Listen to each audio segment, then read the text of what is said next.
வணக்கம் அன்புள்ளங்களுக்கு வணக்கம். நிறைய பேர் வந்து நம்ம டிஎம்எஃப்ல வந்து போலோ வேலை செய்கிறத காமிங்கன்னாங்க. இதுவரை காமிச்சது இல்லைங்க. போலோ மட்டும் ஏன் வேலை செய்கிறத காமிக்கிறது இல்லைன்னு கேட்டாங்க. இதான் இன்றைக்கி காமிச்சிருவோம். செஞ்சுருக்குங்க நிறையா. அப்புறம் வந்து நிறையா வண்டிகள் இன்றைக்கி வந்து நம்ம டைம் எடுக்கிறது இல்லை. நீங்கள் வீடியோவே பார்த்தீங்கன்னா இப்போ நம்ம அந்த ஆல்ட்ரேஷன் பண்ணி வீடியோ போடுறது எல்லாமே உங்களுக்கு வந்து கம்மியாக இருக்கும். இப்போ வந்து இந்த போலோ வந்து நம்ம ஃபுல்லாக வேலை செய்ய போகிறோம். ஹெட்லைட் பார்த்திங்கன்னா ரொம்ப பழசாயிருச்சு. உள்ளுக்குள்ளே எல்லாம் மஞ்சள் அடிச்சிருச்சுங்க பாருங்க. ஏன்னா சில ஹெட்லைட்டில் வந்து க்ளீன் பண்ணிடுவோனுங்க முடிஞ்ச வரைக்கும் வெளியே இருக்கிறதெல்லாம். ஆனால் சில ஹெட்லைட்ஸ் வந்து உள்ளுக்குள்ளே ஃபுல்லாக ஏறிடுச்சு. அந்த அந்த ரிஃப்ளெக்டர் தின்னு ஓடிச்சுன்னு வச்சுக்கோங்க, ஒன்றுமே பண்ண முடியாது, மாற்றி தான் ஆகணும். ரன்னிங் போர்டில் வருங்க டில்ட்டு பாருங்க. ரன்னிங் போர்டில் டிஸ்கெல்லாம் பெயிண்ட் அடிக்கணும். வீல் கப் நல்லா இருக்குது, விட்டுறலாம். ஓகே, சீட் கவருங்க, ஃபுல் மேட்டு, நூடுல்ஸ் மேட்டு பாருங்க எவ்வளோ பழசாக இருக்குதுன்னு. எல்லாத்தையும் மாற்றிடலாங்க. அப்படியே பின்னாடி காமிச்சிடலாம். Full mat, noodles mat, seat cover, steering group cover, android set போட்டுடலாம். ஆமாம், எப்படி இருக்குதுன்னு முன்னாடி பார்த்துக்குங்க பிஃபோர். அதுக்கப்புறம் வேலையை ஆரம்பிக்கட்டும். ஆஃப்டர் காமிச்சிட்றேன். போலோக்கு ஏகப்பட்ட ஃபேன்ஸ். நம்மளுடைய டிஎம்எஃப்பில் 2K ஃபேன்ஸ் ஆகிட்டு 90s ஃபேன்ஸ் ஆகிட்டுங்க. எல்லாருமே இந்த போலோக்குன்னு சொல்லி ஒரு தனி ஃபேன். ஏன்னா வண்டி வந்து அவ்வளோ க்யூட்டு, அழகு, ஸ்டெடி அண்ட் ஸ்ட்ராங்கு, பயங்கரமாக இருக்கும் ஓட்டுறக்கு, ஸ்டெடியாக. சரி, வேலையை ஆரம்பிக்கட்டுங்க. நம்மளுக்கு மறுபடியும் அப்படியே கண்டினியூ பண்ணுறேனுங்க. ஓகேங்க. வணக்கம் வணக்கம். வண்டி ரெடி ஆயிடுச்சுங்க. போலோ என்ன கலரில் பார்த்தீங்க? ப்ளூ கலரில் பார்த்தீங்களா? எஸ், அந்த போலோ வந்து இப்போ ரெடி ஆயிடுச்சு. அதே கலரா ப்ளூ கலரா அப்படின்னு பார்க்கலாங்களா? பார்த்த உடனே அப்படி கமெண்ட் இது பண்ணியிருப்பீங்க. எங்கள் ஆளுக்கு வர்றாங்க 2 பேருமே வண்டிக்காரருங்க. வண்டிக்காரருடைய நண்பர் பேர் காணிமுத்து. ஆமாங்க, நம்ம டிஎம்எஃப் நம்பியூர் பக்கத்துலேருந்து வந்திருக்கிறாங்க. சரி இருங்க, வண்டி காமிச்சிடலாம். முதல் அப்படியே பின்னாடி வந்து எங்கே வண்டியே காமிக்க மாட்டேங்கிறாரு. எனக்கு தெரிஞ்சு இந்த வண்டிக்கு பார்த்த உடனே கமெண்ட் நிறைய வரும்னு நினைக்கிறேன். ஓகே, மறக்காம ஒரு லைக், ஒரு கமெண்ட் நம்ம டிஎம்எஃப் பண்ணிடுவாங்க. காமிச்சிட்டுங்களா? அடே இதான் வண்டியாது, அதே வண்டி தாங்க. உண்மை தானுங்க, சத்தியங்க, நம்புங்க, அதே வண்டி தான். சரி இருங்க, கட் பண்ணி முன்னாடி வந்துடுறேன். முன்னாடி வந்தாச்சுங்க. என்ன பண்ணியிருக்கு இந்த வண்டிக்கு? முன்னாடி ஹெட்லைட் 2ங்க. இது எல்லாமே பெயிண்ட் அடிச்சிட்டோம். கீழே கிரில் எல்லாமே ஃபுல் கலர் சேஞ்சு. அதுக்கப்புறம் எல்லாமே சிம்பிளான ஒர்க் தானுங்க, பெருசாக எதுவுமே பண்ணல. அதுக்கப்புறம் உள்ளே பார்த்தீங்கன்னா ஃபுல் மேட், நூடுல்ஸ் மேட்டுங்க, சீட் கவரு, அவ்வளோதான். எப்படி இருக்குதுங்க?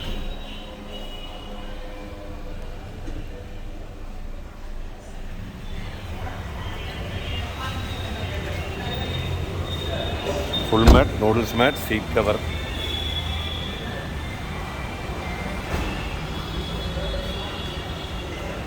நம்பர் பிளேட்டுங்க, நம்பர் பிளேட்டுக்கு வர்ற ஹோல்டரு. அப்புறம் அவ்வளோதானுங்க, பாலிஷ், அண்டர் கோட் பெயிண்ட்டு, அவ்வளோதான் மொத்தமாகவே.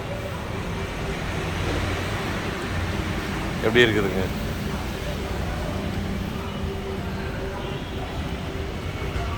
நீ அடுத்தது வந்து டயர் அண்ட் அலைவில் போடணும்.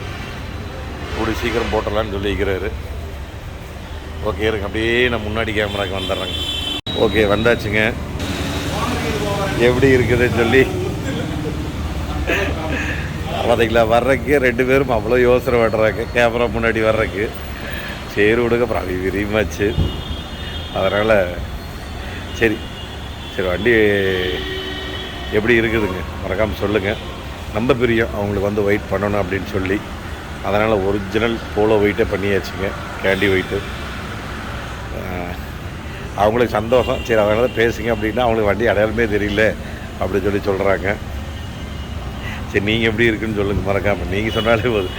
நம்ம டிஎம்எஃப், ஏன்னா அந்த டிஎம்எஃப் வந்து ஆல்ரெடி சொல்லிட்டாங்க வந்த உடனே அவங்களுடைய கருத்து. அதுக்கப்புறம் பார்த்திங்கன்னா நான் நிறைய வீடியோக்கள் நான் சொல்லியிருக்கிறேனுங்க. இப்போவும் அதான் நான் சொல்கிறேனுங்க, உங்கள் வண்டி செலவு பண்ணுறதுங்கிறது உங்கள் போட்டிருக்கிற வண்டியாக இருந்தால் ரொம்ப வருஷம் வச்சுக்க போகிறீங்கன்னா மட்டும் செலவு பண்ணுங்க. இல்லை குறுகிய காலத்தில் 6 மாதம் 1 வருஷமெல்லாம் வச்சுக்கிற மாதிரி இருந்தால் நம்ம செலவு பண்ணாதீங்க. காசு விரையும் தானுங்க, வேறு என்னங்க செலவு வேஸ்ட்டாக பண்ணாட்டி. என்ன தேவையோ தேவைக்கு உண்டானதை செலவு பண்ணுங்க. மேக்ஸிமம் வந்து யூஸ்டு கார் வாங்கும்போது முடிஞ்ச வரைக்கும் பேட்ச் இல்லாத வண்டியை வாங்கிக்கிங்க. எந்த வண்டி வாங்கினாலும் சரி, பேட்ச் வாங்கி வண்டி ரெடி பண்ணிக்கலாம் அப்படிங்கிற கண்டிஷன் மட்டும் தயவு செஞ்சு யாரும் வாங்கிடாதீங்க. பேட்ச் இருந்தாலே வண்டி வாங்காதீங்க. ஒரு தடவைக்கு 2 தடவை யோசனை பண்ணி ஒரு மெக்கானிக் மேலே கூட்டிகிட்டு போய் செக் பண்ணி அந்த மாதிரி வண்டி வாங்க. யூஸ்டு கார்ஸ் வீடியோ நிறைய கேட்டிருக்கீங்க. கூடிய விரைவில் என்னால் முடிஞ்ச வரைக்கும் யூஸ்டு கார்ஸ் என்னால் கொடுக்க முடியுமோ என்னுடைய சொந்த நாளையில் சொந்த கருத்தில் நான் சொல்கிறேன்னுங்க.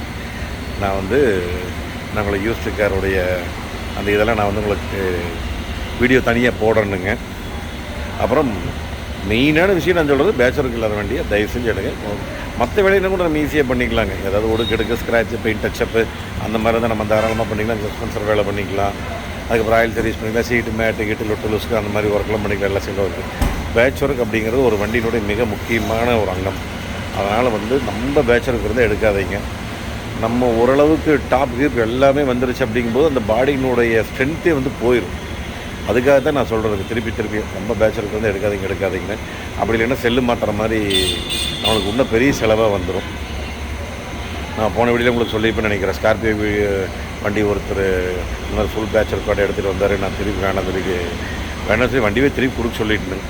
தெரியாமல் எடுத்துகிட்டு வந்துட்டேன். அத்தனை பேட்சர் கூட டாப்பெல்லாம் வந்துருச்சுங்க. Top, B pillar, A pillar, B pillar, C pillar 3லேயும் இருக்குது. அது என்னங்க, மேலே யாராச்சும் ஏறி ஜம்முன்னு வந்தாங்கன்னா வண்டி உள்ளே போயிடும். அந்த அளவுக்கு எல்லா இடத்துலையும் ஸ்ட்ரென்த்து போயிடும் பேட்சருக்கு. இப்போ ஒரு இடத்துல உங்களுக்கு வர்றக்கு ஆரம்பிச்சிருச்சுன்னா அப்படி பேட்சருக்கு வந்துகிட்டே இருக்கும். அப்படி நீங்கள் அந்த பொலிரோ வீடியோ கூட இங்கே நீங்கள் பார்த்துருப்பீங்க. கழுவுறது வந்து முடிஞ்ச வரைக்கும் உப்பு தண்ணியில் கழுவாமல் டெய்லி இந்த பைப் எடுத்து பிடிச்சி அப்படி கழுவாமீங்க. சும்மா ஈரத்தோடு ஜஸ்ட்டு தொடச்சிங்கன்னா போதும். வாட்டர் வாஷ் மந்த்லி ஒன்ஸ் நீங்கள் வந்து வாட்டர் வாஷ் பண்ணிங்கன்னா போதும். நீங்கள் வாட்டர் வாஷ் கடையில் போய் ஃபுல் வாஷ் நீங்கள் பண்ணிக்கலாங்க. அதனால் வந்து அந்த தண்ணி அடித்து அப்படியே பைப் அடித்து பிடிச்சிட்டே இருக்க வேண்டாங்க. அப்புறம் பக்கெட்டில் மோந்தும் தண்ணி ஊற்ற வேண்டாம். முடிஞ்ச வரைக்கும் அதை வந்து பார்த்துக்குங்க. ஏன்னா அதனால தான் பேட்சருக்கு வந்து அங்கங்கே தண்ணி போய் நின்றுக்குன்னு வச்சுக்கங்களேன். இப்போ வந்து தண்ணி எடுத்து ஊற்றுறாங்கன்னா நிறைய ஃபோர்டு உடைய வண்டியில் பார்த்திங்கன்னா இந்த இடத்துல பூராமே இருக்கு. உங்களுக்கு ஃபோர்டு வண்டியில் அதிகமாக தண்ணி அங்கேருந்து வந்து நின்று இந்த இடம் பூரா நின்றுட்டே இருக்கும். அதனால் வந்து சீக்கிரம் இத்து போயிடும்.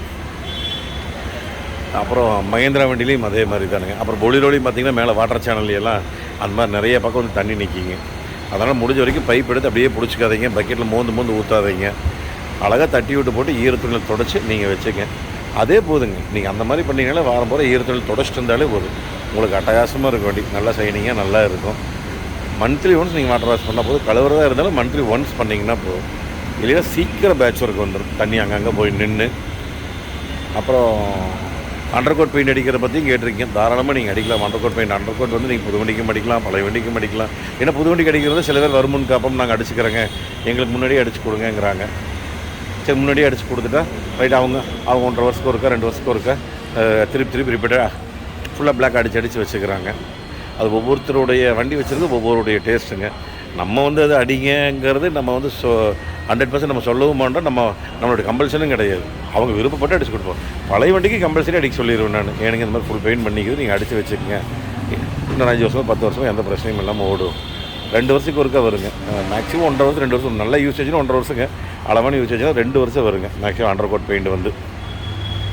அதனால் அண்டர் கோட் பெயிண்ட்டும் நீங்கள் அடித்து வைக்கலாம். தாராளமாக நீங்கள் அடித்து வச்சுக்கங்க. கொஞ்சம் வண்டி வாகனங்கள் பாதுகாப்பாக நீங்கள் மெயின்டைன் பண்ணிக்கங்க. சில பேர்த்துக்கு வந்து கார் அப்படிங்கிறது ஒரு உயிர், அது ஒரு உணர்வு, ஃபீலிங். மற்றவங்களுக்கு அது ஒரு பொருளாக இருக்கும். ரைட், காரில் ஏறிக்கு வந்தால் ரைட் போகலாம், அவ்வளோ கொண்டு போய் இறக்கிற இடம் அது. கொண்டு போய் இறக்கிற இடத்துக்கு அது ஒரு வாகனம், அவ்வளோதான் அப்படிங்கிற மாதிரி இருக்கும். இப்போ சில பேர் தான் அந்த காரை வந்து மணிமணியாக ரெடி பண்ணி மணிமணியாக வச்சுருக்கோன்னு சொல்லி நினைப்பாங்க ஒவ்வொருத்தரும். ஏன்னா ஒவ்வொருத்தரும் அவங்களுடைய மனைவிக்கு மேலே காரை நேசிக்கிறவங்களாம் நிறைய பேர் இருக்கிறாங்க. எக்ஸாம்பிளே இருக்கிறாங்களா? தெரியும் டிஎம்எஃப் என்ன நினச்சிருப்பாங்க, ஓ இது யார் அப்படின்னு சொல்லி. முதல்ல அப்படி இருந்துனுங்க. அப்புறம் இப்போ கொஞ்சம் நேரம் இல்லைன்னு வச்சுக்கோங்களேன். நம்ம சும்மா இப்போ கிழக்கையும் மேக்கையும் சுற்றுறங்காட்டி கொஞ்சம் நேரம் இல்லாதனால நம்ம அப்படி ஓடிட்டுருக்குறோங்க. அதனால் வந்து முடிஞ்ச வரைக்கும் உங்கள் காரை வந்து நல்லா சேஃப்டியாக அதை சேஃப்டியாக ஓட்டுங்க. காரை நல்லா வெல் மெயின்டைன் பண்ணி வச்சுங்க. எந்த ஜாமானமாக இருந்தாலும் சீக்கிரம் நீங்கள் மாற்றிட்டிங்கன்னா, வேலை செஞ்சிட்டிங்கன்னா உங்களுக்கு அது பெரிய பாதிப்பு வராது. ஒரு பொலிரோ வீடியோவில் ஒன்று பார்த்துருப்பீங்கன்னு நினைக்கிறேன். அவர் பேட்ச் ஒர்க் ஸ்டார்ட் ஆன உடனே வந்திருந்தாருன்னா செலவு கம்மியாக வந்திருக்கும். ஃபுல் பேட்ச் ஒர்க்குங்க, வண்டி பூரா பேட்ச் ஒர்க்கு. அத்தனை பேட்ச் ஒர்க் வந்ததுக்கப்புறம் தான் வண்டி கொண்டு வந்தார். பெரிய பெரிய ஓட்டையாகி போச்சு. ஓட்டையானதுக்கப்புறம் அவர் கொண்டு வரும்போது என்னன்னு கேட்டிங்கன்னா, ஆட்டோமேட்டிக்காக உங்களுக்கு வந்து செலவு ஜாஸ்தி ஆயிடுச்சு அவருக்கு. ஏன்னா பீஸ் நிறைய வெட்டி போட வேண்டியது இருந்தது. அதனால் வந்து முடிஞ்ச வரைக்கும் நம்ம எந்த வேலையாக இருந்தாலும் உடனே பண்ணிடுங்க. பண்ணி வச்சுக்கிட்டிங்கன்னா வண்டி நல்லாயிருக்கும். சின்ன சவுண்டு வருதா, சஸ்பென்ஸ் சவுண்டு வருதா, ரைட் உடனே மாற்றிடுங்க. பல்ப் பீஸ் வச்சா உடனே மாற்றிடுங்க. அது மாதிரி எந்தெந்த வேலைகள் இருந்தால் டக்குன்னு எல்லாம் உடனுக்குடன் பண்ணி வச்சுங்க. அப்புறம் தான் ஒரு காரை வந்து நீங்கள் நல்லா வெல் மெயின்டைன் பண்ண முடியும், பண்ணி வைக்க முடியும். வேறு ஏதாவது இந்த மாதிரி மெயின்டெனன்ஸ் டிப்ஸ் வந்து நிறைய வீடியோ கேட்டிருக்கீங்க. கண்டிப்பாக வந்து அதுக்கு ஒரு நான் வீடியோ போடுறேங்க. ஷூராக கண்டிப்பாக நான் வந்து போடுறேங்க. யூஸ்டு கார்ஸ் வீடியோவும் எப்படி வண்டி வாங்குறது பிடிக்கிறதுங்கிறது நான் ஒன்றுன்னா வந்து போட்டிருக்கிறேங்க. சரி மறக்காமல் இந்த வண்டி வந்து எப்படின்னு லைக்குன்னு ஒரு கமெண்ட் ஒன்று போட்டிருங்க. அடுத்த ஒரு சூப்பரான வீடியோவில் சந்திக்கலாம். நன்றி, வணக்கம். பாய் டிஎம்எஃப்.